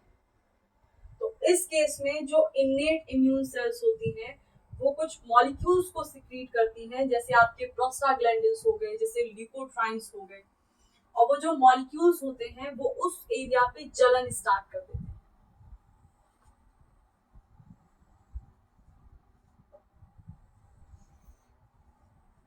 टिश्यू इंजरी, ठीक है। तो जब ये इन्फ्लामेशन हो रही होती है तो उस रीजन पे, उस पर्टिकुलर स्पेसिफिक रीजन पे स्वेलिंग भी हो सकती है, उधर रेडनेस भी हो जाती है, और कई केस में फीवर भी देखने को मिलता है।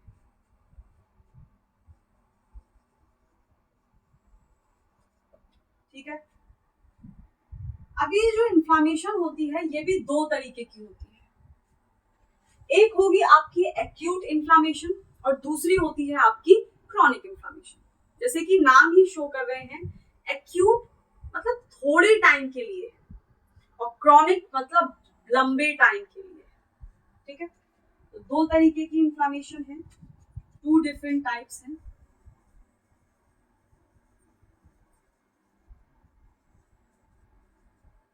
वो क्या है? पहला है आपका एक्यूट इन्फ्लामेशन और दूसरी है आपकी क्रॉनिक इन्फ्लामेशन।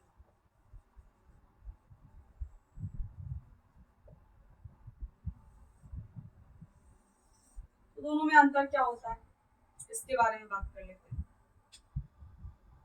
जो आपकी एक्यूट इन्फ्लामेशन होती है वो इन्नेट इम्यून सेल्स प्रोड्यूस करते हैं, और जो क्रॉनिक इन्फ्लामेशन है वो अडैप्टिव इम्यून सेल्स प्रोड्यूस करते हैं। करेक्ट?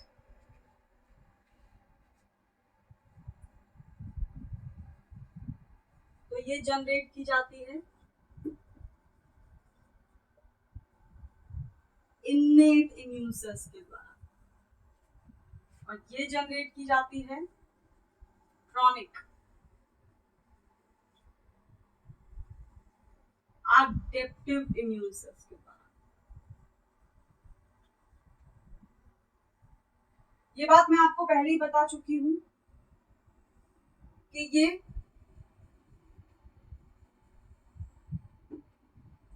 जो आपकी एक्यूट इन्फ्लामेशन होती है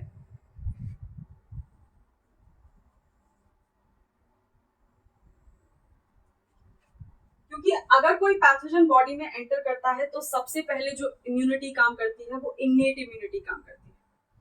तो क्योंकि ये acute inflammation innate immune cells produce कर रहे हैं, इन्नेट इम्यून सेल जनरेट कर रहे हैं, तो ये जो इन्फ्लामेशन होती है वो सबसे पहले जनरेट होती है, मतलब इंस्टेंट होती है और थोड़े टाइम के लिए होती है, करेक्ट।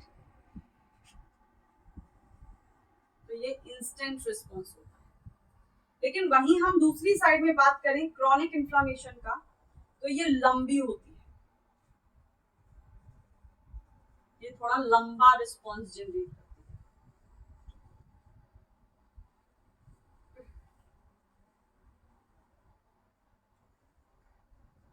महीने से साल भी लग जाते हैं। मैंने आपको थोड़ी देर पहले ही बताया कि जो एक्यूट इन्फ्लामेशन है, मतलब जो इन्नेट इम्यून सेल्स हैं वो कुछ केमिकल्स सिक्रीट कर देते हैं, जैसे आपके प्रोस्टाग्लैंडिन्स हैं, जैसे आपके हिस्टामिन्स हैं। तो ये जो केमिकल्स होते हैं इनसे जो जलन होती है वो थोड़े टाइम के लिए होती है। तो ये इन्वॉल्व करती है कुछ केमिकल्स को, जैसे आपके हो गए प्रोस्टाग्लैंडिन्स,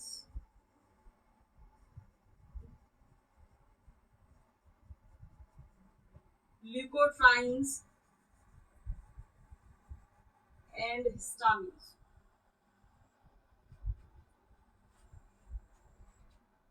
दूसरी साइड में जो है आपकी अडैप्टिव इम्यून सेल्स प्रोड्यूस करते हैं एंटीबॉडीज और साइटोकाइंस। हम लोग साइटोकाइंस के बारे में भी बात करेंगे कि ये छोटे छोटे से सिग्नलिंग मॉलिक्यूल होते हैं और ये छोटे छोटे सिग्नलिंग मॉलिक्यूल आपके बहुत बड़े बड़े सिग्नलिंग पाथवे में इन्वॉल्व होते हैं और काम भी बड़े बड़े करते हैं, जैसे प्रोलिफरेशन को एक्टिवेट कर देते हैं, प्रोलिफरेशन को रोक देते हैं, मेटाबॉलिज्म को एक्टिवेट कर देते हैं, अपोप्टोसिस कराते हैं, करेक्ट। तो हम साइटोकाइंस के बारे में भी, मतलब साइटोकाइंस भी कवर करेंगे। तो अभी के लिए ये जान लेते हैं कि जो आपकी क्रोनिक इन्फ्लामेशन है वो अडैप्टिव इम्यून सेल्स प्रोड्यूस करते हैं, और ये जो अडैप्टिव इम्यून सेल्स हैं इसमें जो मॉलिक्यूल्स प्रोड्यूस होते हैं, जो केमिकल्स प्रोड्यूस होते हैं, केमिकल्स नहीं बोलेंगे मॉलिक्यूल्स ही बोलेंगे, वो आपके एंटीबॉडीज होते हैं और साइटोकाइंस होते हैं, सिग्नलिंग मॉलिक्यूल। क्योंकि ये इन्फ्लामेशन बहुत लंबे टाइम तक चलती है, महीनों से साल भी लग जाते हैं, तो ये कभी कभार लाइफ थ्रेटनिंग भी हो जाती है। क्यों? क्योंकि इससे बॉडी के अंदर ऑटो इम्यून रिस्पॉन्स जनरेट होने शुरू हो जाते हैं, ठीक है।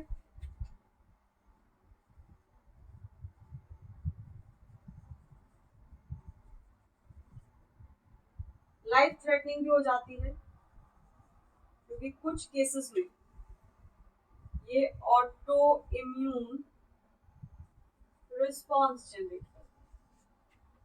तो ये है आपका, ये फिफ्थ होगा, करेक्ट। ये आपका फिफ्थ है, फिफ्थ प्रोसेस, क्योंकि इससे पहले हम 4 प्रोसेस की ऑलरेडी बात कर चुके हैं। ये आपका फिफ्थ है, ठीक है। तो ये है आपका फिफ्थ प्रोसेस इनेट इम्यूनिटी का, इन्फ्लामेशन। जो इन्फ्लामेशन होती है वो होस्ट का रिस्पॉन्स होता है जब उसकी बॉडी में कोई इंजरी हो जाती है। तो इसमें कई सारी चीजें देखने को मिलती हैं, कुछ केसेस में रेडनेस देखने को मिलता है, कुछ केसेस में फीवर देखने को मिलता है, कहीं कहीं स्वेलिंग हो जाती है। तो मेनली 2 तरीके के इन्फ्लामेशन होते हैं, एक्यूट इन्फ्लामेशन, दूसरा क्रॉनिक इन्फ्लामेशन। जो एक्यूट इन्फ्लामेशन होता है वो इन्नेट इम्यून सेल्स प्रोड्यूस करते हैं, और इन्नेट इम्यून सेल्स क्योंकि सबसे पहले वही काम करते हैं, अगर कोई फॉरेन पैथोजन, मतलब आपके घर में कुत्ता है और अचानक से बाहर से कोई स्ट्रेंजर आता है, तो सबसे पहले भौंकना कौन शुरू करता है? मतलब सबसे पहले उस स्ट्रेंजर की तरफ जो ध्यान जाता है वो आपके पेट का जाता है, उस कुत्ते का जाता है। तो वैसे ही सबसे पहले बॉडी में जब फॉरेन पैथोजन एंटर करता है तो इन्नेट इम्यून सेल बहुत जल्दी रिस्पॉन्स प्रोड्यूस करते हैं, और उनका जो रिस्पॉन्स होता है वो थोड़ा सा शॉर्ट टाइम के लिए होता है, इंस्टेंट होता है। और उसी वक्त में, मतलब ये जो इनेट इम्यून सेल्स हैं ये कुछ केमिकल्स सिक्रीट कर देते हैं जो कि यहाँ पे लिखे हुए हैं, जिसकी वजह से इन्फ्लामेशन होनी शुरू हो जाती है। लेकिन अगर हम क्रॉनिक इन्फ्लामेशन की बात करें तो ये काफी लंबे टाइम तक रहती है और इसके जो मॉलिक्यूल्स होते हैं वो एंटीबॉडीज और साइटोकाइंस होते हैं। कभी कभार ये लाइफ थ्रेटनिंग भी हो जाती है क्योंकि बॉडी के अंदर ऑटो इम्यून रिस्पॉन्स जनरेट होने शुरू हो जाते हैं, क्योंकि ये महीने, अगर आपकी बॉडी में महीने सालों साल इन्फ्लामेशन हो रही है तो फिर प्रॉब्लम होने के चांसेस होते हैं, राइट। तो इसी के साथ हमारा आज का टॉपिक खत्म होता है। हम लोगों ने आज प्रोसेस के बारे में बात की, हम लोगों ने आज एंजाइम्स के बारे में बात की, वो एंजाइम्स जो फेगोसाइटोसिस में हेल्प करते हैं, और इससे पहले वाले लेक्चर में हम लोगों ने बात की थी इन्नेट इम्यूनिटी के कंपोनेंट्स के बारे में। तो जो हम अगला टॉपिक स्टार्ट करेंगे वो होगा अडेप्टिव इम्यूनिटी, और उसके बाद हम लोग पढ़ रहे होंगे हेप्टेंस, कैरियर्स एंड एडजुवेंट्स, करेक्ट। तो इसी के साथ हम लोग खत्म करते हैं अपना आज का लेक्चर।